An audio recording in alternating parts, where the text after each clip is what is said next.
श्री स्वामी समर्थ. स्वामी सांगतात, बाळा, माणूस हा आपल्या विचाराने निर्माण झालेला असतो.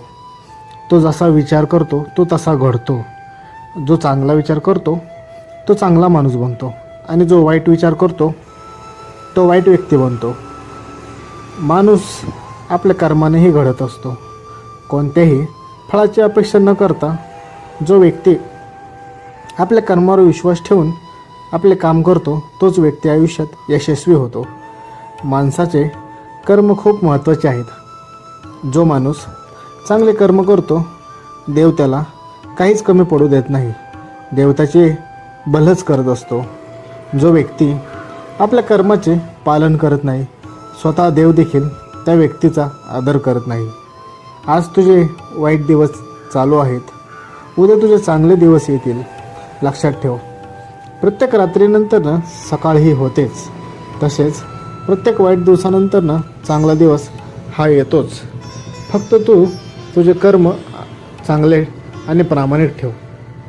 जो आपले कर्म चांगले ठेवतो आणि ते प्रामाणिकपणे निस्वार्थ भावनेने पार पाडतो त्याला देव न मागता सर्व काही देतो.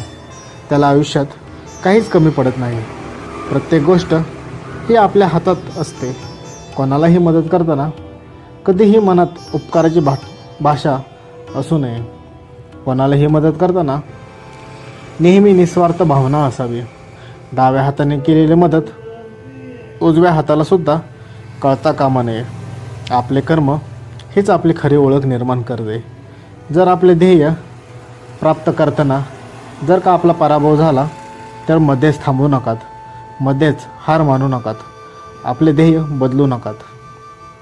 तर ध्येय प्राप्त करतानाचा जो रस्ता आहे तो रस्ता बदला.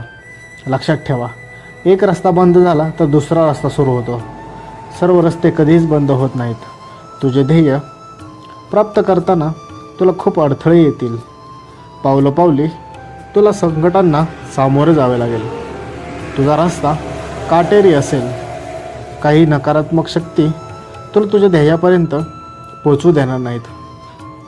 त्या तुला खूप त्रास देतील. एवढा त्रास सहन करताना तुला वाटेल की आता बास झालं, सर्व सोडून देतो. हेच त्यांना हवे असते. पण तुला प्रयत्न सोडायचे नाही आहेत. तुला लढायचे आहे. तुला जिद्द आणि मेहनतीने पुढे जायचे आहे. तुझ्या प्रामाणिक प्रयत्नांनी तुला ध्येय प्राप्त करायचे आहे. घाबरू नकोस. तुला काहीही होणार नाही आहे. आम्ही तुझ्या पाठीशी आहोत. आम्ही तुला काहीच होऊन देणार नाही. तू फक्त घाबरू नकोस. तू तुझे कर्म चालू ठेव. तू तुझे प्रयत्न चालू ठेव. तुझ्या प्रयत्नांमध्ये तू कमी पडू नकोस. तुझे प्रयत्न तू प्रामाणिक चालू ठेव. स्वामी सांगतात, आयुष्यात कोणालाही फसवू नकात आणि फसवून काही गोष्टी मिळवूही नकात. लक्षात ठेवा, कष्टानं केलेलं जे नशिबात असतं ते आपल्याला मिळतेच आणि ते आयुष्यभर टिकते. या उलट कोणाला तरी फसवून लुबाडून कमवलेल्या गोष्टी जास्त काळ टिकत नाहीत. त्या आपल्याला भेटतातही पण त्याचा जास्त काळ आपल्या जीवनामध्ये सहवास राहत नाहीत. त्या गोष्टी कालांतराने आपल्या आयुष्यातून निघून जातात. त्यामुळे नेहमी लक्षात ठेवा, सुखी व समाधानाचे आयुष्य जर का तुम्हाला घालवायचे असेल तर कोणालाही आयुष्यात फसवू नकात. कोणालाही वाईट विचार कोणाचाही करू नकात. या उलट सर्वांचा चांगलाच विचार करा. सर्वांच्या आनंदाचाच विचार करा. प्रत्येकाचा काही ना काहीतरी आयुष्यात प्रत्येकाची अडचणही असतेच. त्याच्या अडचणीमुळे तो तसा वागत असतो. पण लक्षात ठेवा, तुम्ही त्याची अडचण न समजता त्याच्यावर कोणतेही आरोप करू नकात. कदाचित तुम्ही ज्या संकटात आहात त्यापेक्षा खूप परिस्थिती बिकटमध्ये तो वाईट संकटात सापडलेला असेल.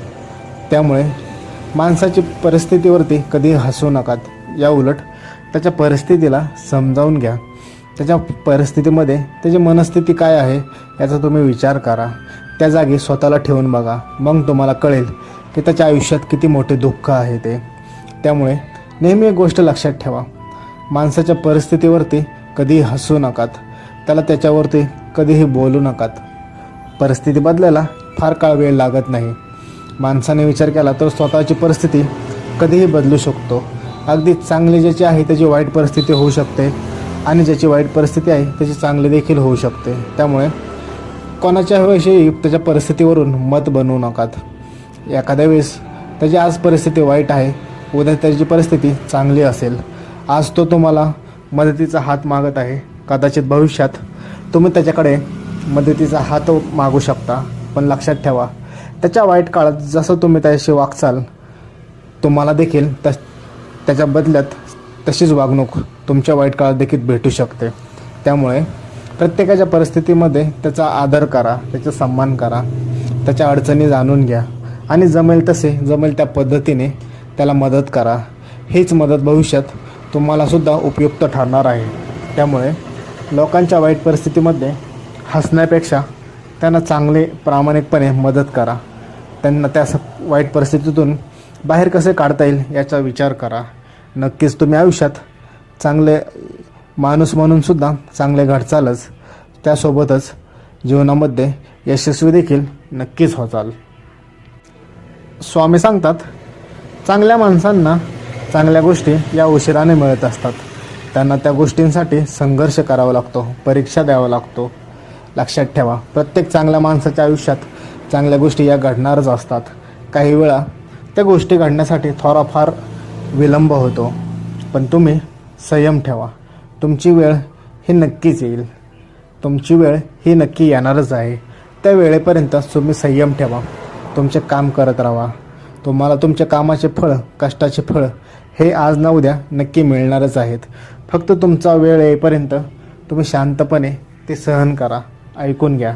नक्कीच तुमचाही चांगला दिवस हा नक्कीच येईल. स्वामी सांगतात, जो माणूस स्वतःच्या परिस्थितीला स्वतःची ताकद बनवतो तो आयुष्यात कुठेच कमी पडत नाही. जो व्यक्ती स्वतःच्या परिस्थितीमध्ये रडत न बसता त्यातून बाहेर निघण्यासाठी प्रयत्न करत असतो तोच माणूस आयुष्यामध्ये काहीतरी चांगले कमवतो. त्याला त्याची परिस्थिती बदलायची असते, त्यासाठी दिवस रात्र तो मेहनत करत असतो. कधीकधी त्याला दुःख हे सहन करावेच लागतात, कधीकधी त्याला हार पत्करावी लागते, पण तो तिथेच थांबत नाही. तो या उलट जोरात अजून जोमाने कष्ट करू लागतो आणि आधीपेक्षा जास्त प्रामाणिकपणे तो ते कष्ट करत असतो. त्यामुळे लक्षात ठेवा, जो माणूस स्वतःच्या परिस्थितीला स्वतःची ताकद बनवतो तो आयुष्यात कुठेही कमी पडत नाही. तुम्हीसुद्धा तुमच्या परिस्थितीमध्ये कशीही परिस्थिती असू द्यात, भक्कमपणे त्या परिस्थितीला सामोरे जा. त्या परिस्थितीमध्ये डगमगून जाऊ नकात. लक्षात ठेवा, परिस्थिती कशीही असू द्यात, ती बदलण्याची ताकद तुमच्या मनगटामध्ये असते. तुम्हाला फक्त त्याची जाणीव झाली पाहिजे. एकदा का तुम्हाला ती जाणीव झाली तर तुम्ही भले संकट देखील तुम्ही सहज दूर करू शकता. त्यामुळे स्वतःच्या वाईट परिस्थितीमध्ये स्वतःच्या मनगटांमध्ये विश्वास ठेवा. नक्कीच तुमची प्रगती ही होईलच. तुम्ही अडचणीत जरी असलात तर लवकरच त्यातून बाहेर निघचाल. तुम्हाला कोणाच्याही मदतीची, आधाराची गरज लागणार नाही. तुम्ही स्वतःच्या मदतीला धावून जाचाल. त्यामुळे नेहमी लक्षात ठेवा, स्वतःच्या परिस्थितीला स्वतःची ताकद बनवा. एकदा का तुम्ही तुमच्या परिस्थितीमध्ये स्वतःची ताकद बनलात तर तुम्ही अशक्यही शक्य करून टाकचाल. तुमच्यासाठी अशक्य अशा गोष्टी कोणतीच नसणार आहे. श्री स्वामी समर्थ.